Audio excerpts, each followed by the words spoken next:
అమ్మ, అన్నం పారేయకండి, దానికి ప్రాణం పోయండి అని ఒక వృద్ధుడు మిమ్మల్ని వేడుకుంటే మీకెలా అనిపిస్తుంది? మనం చెత్తబుట్టలో పారేసి ఒక్క మెతుకు వెనుక ఒక రైతు చెమట చుక్క మాత్రమే కాదు, ఏ అండాలేని ఒక అనాథ బిడ్డ ఆకలి కేక కూడా దాగి ఉంది. ఈరోజు మనం చెప్పుకోబోయేది కేవలం ఒక కథ కాదు, మన కళ్ళ ముందు ఉన్న మనం చూడలేకపోతున్న ఒక కఠిన వాస్తవం. ఒకరోజు సుమతి తన ఖరీదైన హ్యాండ్ బ్యాగ్ సర్దుకుంటూ టిఫిన్ బాక్స్ లో మిగిలిపోయిన 3 చపాతీలను డస్ట్బిన్ లో వేయబోయింది. సరిగ్గా అప్పుడే సెక్యూరిటీ గార్డ్ డ్యూటీలో ఉన్న రామయ్య ఆమెను ఆపి, అమ్మా, ఆ చపాతీలు పారేయకండి తల్లి, నా చేతికి ఇవ్వండి, నేను తింటాను అని ప్రాధేయపడ్డాడు. సుమతి చిరాగ్గా, ఏంటండి ఈ దరిద్రం, కాస్త కూడా సెల్ఫ్ రెస్పెక్ట్ లేదా? ఎవరైనా ఎంగిలి అన్నం అడుగుతారా అని నిలదీసింది. పక్కనే ఉన్న తన బాయ్ ఫ్రెండ్ మరింత చులకనగా, సుమతి, ఇవ్వు పాపం, వీళ్ళు ఆకలికి అలవాటు పడిపోయి ఆత్మాభిమానాన్ని చంపుకున్నారు అని వెటకారంగా అన్నాడు. రామయ్య మాత్రం నిశ్శబ్దంగా తలదించుకుని ఆ బాక్స్ ని అందుకున్నారు. ఆ సమయంలో ఆయన కళ్ళలో నీళ్లు తిరిగిన ఒక చిన్న కృతజ్ఞత కనిపించింది.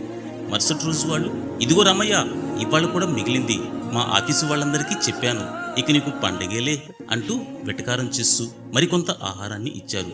కొన్ని రోజుల తర్వాత సుమతి తన బాయ్ ఫ్రెండ్ ఇద్దరు రెస్టారెంట్ నుంచి బయటకు వస్తున్నారు.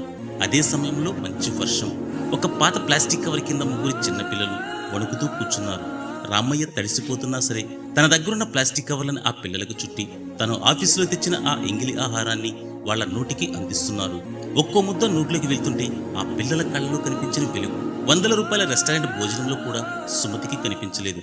తను పరిగెత్తుకుంటూ వెళ్ళి, రామయ్య, మీరు తింటానని కదా నా దగ్గర అడిగారు, మరి మీరేమో వీళ్ళకి పెడుతున్నారెందుకు అని అడిగింది. అమ్మా, నేను కష్టపడి పనిచేస్తున్నాను, నాకు ఎంతో కొంత జీతం వస్తుంది, నేను ఎలాగోలా తింటాను, కానీ వీళ్ళకి ఎవరున్నారు?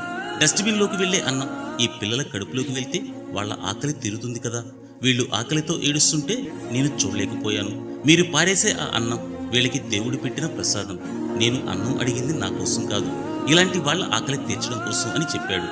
ఫ్రెండ్స్, రామయ్య పేదవాడు కావచ్చు, కానీ ఆయన మనసు ఒక మహారాజుది. మనం ప్లేట్లో అన్నం మిగిల్చిన ప్రతిసారి ఒకటి గుర్తుంచుకోండి, మన పక్కనే ఎవరో ఒకరు ఒక్క ముద్ద అన్నం కోసం ప్రాణాలు వదులుతూ ఉండొచ్చు.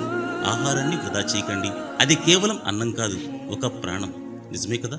మీ అభిప్రాయం తప్పకుండా కామెంట్ చేయండి.